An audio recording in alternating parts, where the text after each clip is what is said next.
After my dad's funeral, when everyone was talking about who gets what from his money and stocks, my brother-in-law, who's married to my sister Kelly, suddenly said that all of it, including $5 million, should go to Kelly, the oldest sibling. My sister and brother-in-law were happy, but the lawyer told them they couldn't just decide that. My name's John Watson. I'm 42, work in sales, and have a wife and 2 kids. My dad owned a big part of a company, and even though he was old, he still worked. My sister Kelly, who's older than me, has always been a bit of a problem for our parents with her bad behavior. My sister, who's now in her middle years, still doesn't have a steady job and just lives her life however she wants. I've never really liked her, so I've always kept my distance. Then, when she turned 50, out of the blue, she brings home this guy and says, "I'm getting married." The guy, Chris Adams, is younger and good-looking, but he's pretty lazy and not very pleasant. My sister starts asking Dad for money for the wedding like it's no big deal. She blows through the cash real quick and then has the nerve to ask for more, which really upsets Dad. She figures she'll inherit everything eventually, so why not? I just watch her with a cold stare. Less than a year after she gets married, Dad has a heart attack while playing golf and passes away a few days later. It hits me hard, and I feel really sad. The sudden news of Dad's passing shocked all his friends, and our phones wouldn't stop ringing with condolences. But I couldn't just sit there and cry. I took charge, helping my stunned mom with all the arrangements for the funeral. As usual, my sister was nowhere to be found, off doing her own thing. After the funeral, utterly exhausted, Mom and I finally got a chance to catch our breath. But the very next day, a lawyer showed up at our door to talk about Dad's will. Mom and I already knew what was in it, but my sister and her husband barged in, clueless about the whole thing, and dropped a bombshell. All of Dad's stocks and the $5 million inheritance will go to my wife, the oldest daughter. So, hands off. Mom and I were speechless at their audacity. "We did it, Kelly. Now we're set for life," cheered my brother-in-law, fist pumping with joy. The lawyer, clearly surprised, spoke up, "Hold on a minute."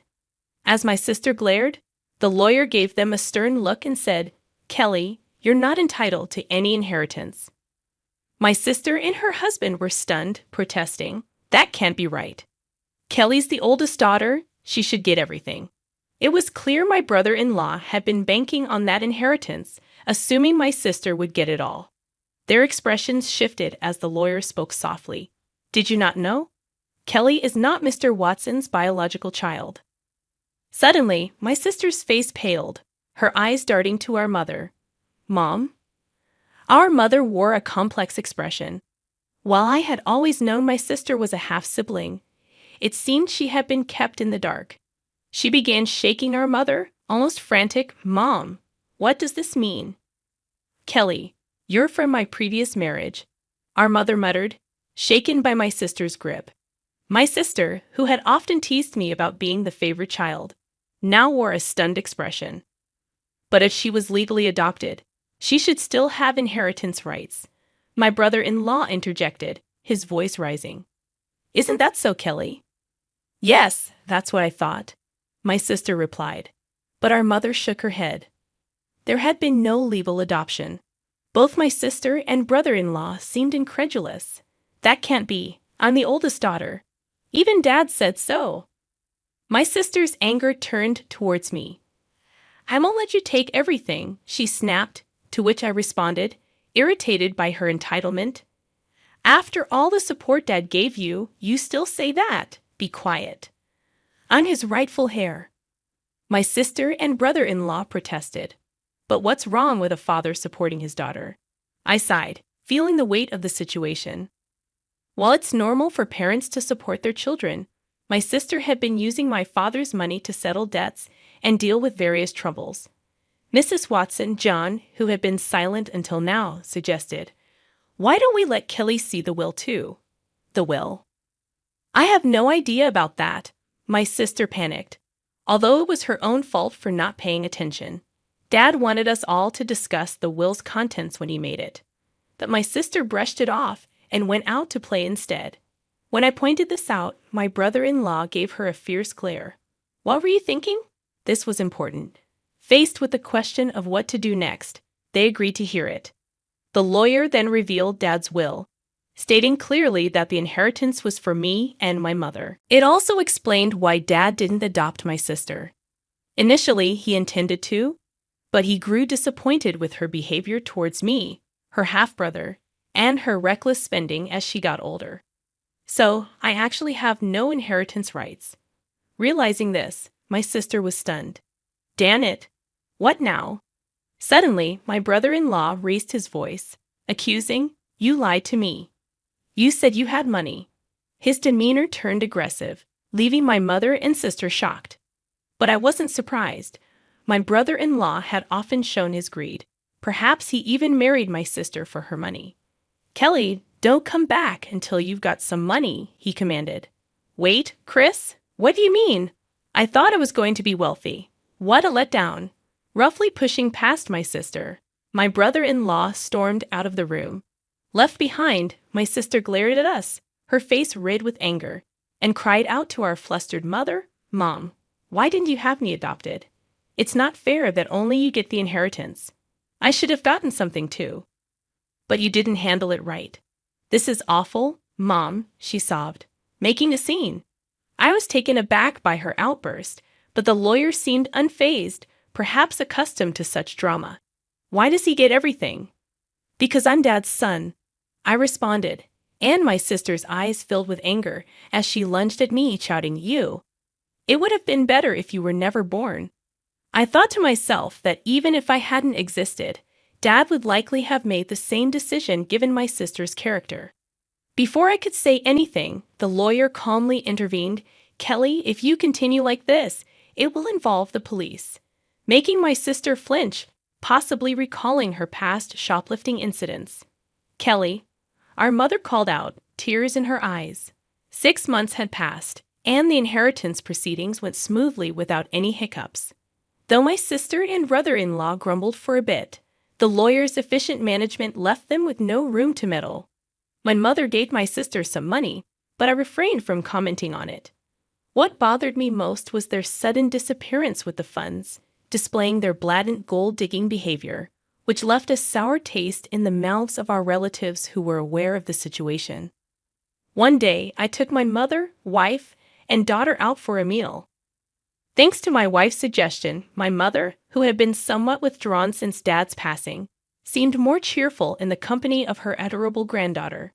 "Hey, Mom, why don't you come live with us?" I proposed. "But you know Kelly might drop by sometimes. She only shows up when she needs money, right? Don't be too accommodating with her," my mother hesitated. Her reluctance was understandable, given that my sister is her biological daughter. Plus, if our family moved into the family home, my sister might stir up trouble again. Respecting her concerns, I simply asked her to think it over as I drove towards the family home to drop her off. As we pulled up, we noticed lights on in the supposedly empty house. It wasn't the time for the helper to be there, so maybe my sister had returned. With that in mind, I parked the car in the garage. "Let's pop in for a quick coffee," I suggested. As we stepped out of the car and headed towards the entrance, a car suddenly swerved towards us, narrowly missing us. Reacting to my daughter's cry, I instinctively shielded my wife. Ouch! Thankfully, the car only grazed me, but I was thrown into a nearby flower bed, taking a hard knock. The car came to a halt after hitting the garage entrance. "Are you all right, honey?" My wife and daughter rushed over to help me up, while my mother stood trembling at the entrance, understandably shaken. Panic ensued. I was rushed to the hospital by ambulance and had to stay overnight. Later, I learned that the driver was Chris Adams, my brother-in-law. He claimed to the police that he mistook the accelerator for the brake, but I doubted his explanation. When my mother and sister visited me in the hospital, my sister looked at me coldly and remarked, "You're surprisingly resilient, aren't you?" I couldn't help but think that if I had been seriously injured, my mother would have inherited everything. "Too bad for you," I said with a smirk. My sister visibly tensed. "You were counting on it, weren't you?" I noticed her discomfort as she looked away. "Well, Mom told me she plans to waive her inheritance from me, so causing such an accident was pointless." My sister seemed taken aback by this revelation. It appeared incomprehensible to her that someone would refuse what they could inherit. I have a wife and kids, so Mom asked me to pass it on to them. That's what parents do. But, my sister stuttered. I even made a will early on, following Dad's example. I continued, leaving my sister speechless. So unfortunately, my share won't be going to Mom anymore. My sister trembled and shook as she stared at me. Can't you at least give me some? There's $5 million, right? When I firmly refused, my sister's face contorted into a furious expression as she grabbed my collar. Give me half. I'm your sister. I regarded her with pity as she continued to scream in an unsettling tone, perhaps driven to madness by the prospect of the inheritance. Don't you realize that your greediness would disappoint, Dad? My sister's face flushed with anger as she reached for my throat. Kelly, what are you doing? My mother returned, her voice raised, as nurses arrived to escort my sister out. Although my mother seemed inclined to defend my sister, it was clear that my sister had directed insults towards her too. Where did I go wrong in raising her? It was heartbreaking to hear my mother say this with sadness in her voice. Shortly after, my mother fell ill. As her condition worsened, my wife and I stepped in to assist with transportation and household tasks at the family home. This seemed to upset my sister, likely because she had encountered my wife during her visits to ask for money or had heard about our help from our mother. One day, my sister called me abruptly. From now on, we'll take care of Mom. You two don't need to come, she declared. What's this all about? I tried to reason with her, but my sister didn't listen and hung up, claiming it was already decided. I confirmed with my wife, who had received the same message and been dismissed. Concerned about my sister's lack of experience in caregiving or household duties, I quickly reached out to my mother. Surprisingly, my brother-in-law had some caregiving experience. At that point, my mother was still quite independent, so it seemed manageable for the time being. I felt a bit relieved. However, within a month, my mother was rushed to the hospital by ambulance due to a medication dosage error. She appeared alarmingly frail when we arrived. The doctor was puzzled. My mother had never made such a mistake before. While my wife stayed with her, I went back to the family home, which was in disarray. The fridge was empty, despite my mother's love for cooking, and it seemed the hired help had been canceled without discussion. I felt ashamed for even considering trusting my sister and was furious. A significant amount of money had been withdrawn from my mother's bank account, even though her bank card and PIN were secured in the safe. Thankfully, the account containing the inheritance was untouched in a safe deposit box. But most of the funds allocated for living expenses were gone. I gathered essential items for my mother's hospital stay, along with her bank card, and returned to explain the situation to her. Did Kelly? My mother seemed unaware of the bank card situation. However, when I inquired about the medication error, she looked somber and confessed that it was prepared by my brother-in-law. Mom, perhaps it's best not to allow my sister into the house anymore, I suggested.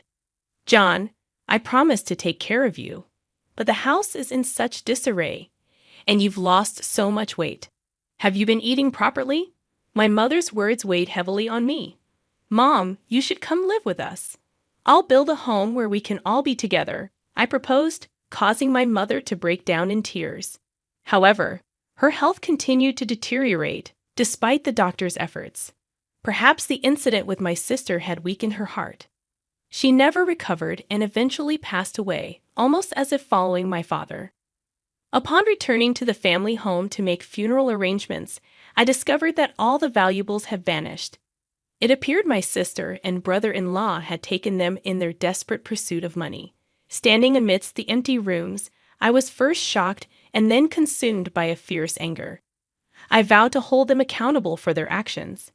The day after my mother's funeral, my sister and I were scheduled to meet with the lawyer, presumably to discuss the inheritance. Too bad.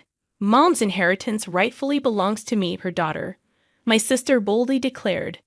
I couldn't help but chuckle at her statement, as it seemed she was gravely mistaken. Let's see what the will says, I suggested. As the lawyer unveiled the will, my sister's face drained of color. No, this can't be. Kelly is not entitled to inherit anything. That's Dad's final wish, my brother-in-law exploded. However, the lawyer calmly reiterated the same statement. This is absurd. Kelly is that old woman's biological child. My brother-in-law erupted, sweeping items off the table in anger. You can't deceive us. Give us the inheritance now. Chris, did you try to harm my mom? I confronted him. He shot me an irritated glare. What? I never did such a thing, he retorted. Then why was there a mistake with her medication? I pressed further. My brother-in-law scowled in annoyance. Who cares about that, John? It's outrageous that we're not getting any inheritance, my sister interjected, seemingly losing her composure. What have you done? I asked her, stunned. It seemed she hadn't rushed over after hearing about our mother's passing, but had been banking on the inheritance to cover her expenses. Tell me this isn't true. I'm getting nothing. My sister demanded of the lawyer. Well, the lawyer began, carefully explaining the legal distribution of the inheritance. However, after deducting the amount my sister had withdrawn and the items she had sold, there was almost nothing left. She scratched her head in frustration. This outcome was reached after consulting with the lawyer in advance, I interjected. That can't be. It can't be this little. My sister muttered to herself, clearly dissatisfied. Having relied on our parents without ever experiencing the hardships of work, she seemed out of touch with reality. I couldn't contain my contempt for her. Mom thought you'd take care of her, but you just took her money and abandoned her, you ungrateful person. I couldn't hold back my anger. Taking care of someone costs money, you know? What are you talking about? My sister shot back. Then show me the detailed expenses you used from Mom's living costs. I'll cover the necessary expenses, I challenged her, extending my hand. My sister's face paled, and her lips trembled. I don't have that. Without receipts, it won't be recognized, the lawyer emphasized, leaving my sister speechless. Facing her, my brother-in-law attempted to sway me with a pleading tone. John, your sister really needs help. Can't you lend her a hand, even just a little? I declined firmly, feeling my frustration growing, and it seemed my brother-in-law was reaching his limit too. If everything had gone as planned, Kelly would have had the entire inheritance by now, he muttered. What do you mean by that time? I questioned, but before I could delve deeper, my brother-in-law let slip a revealing comment. Because of this guy, nothing ever goes smoothly. I was supposed to get a new car, but all I got was barely enough for repairs. My sister desperately tried to interject, but it was too late. That's a serious accusation. It sounds like fraud, the lawyer remarked, holding a recorder and smiling at the couple. What? That's illegal. I clearly stated at the outset that this meeting would be recorded, and you both agreed to it. My brother-in-law paled upon realizing his mistake. Turning to him, I declared, Chris, I'll be pressing charges for that accident. Don't be absurd. There's no evidence. You've just provided the evidence yourself. My sister burst into tears and shook my brother-in-law in frustration. You fool, it's all your fault. What are we going to do now? Eventually, my brother-in-law faced criminal charges. His previous offenses also came to light, leading to his detention by the police. My sister, implicated as an accomplice, received a lesser sentence. However, unable to afford her rent, she sought help from relatives but was rejected by everyone. As for me, I continued to work diligently without relying on any inheritance, finding solace in the dividends from stocks as a small pleasure.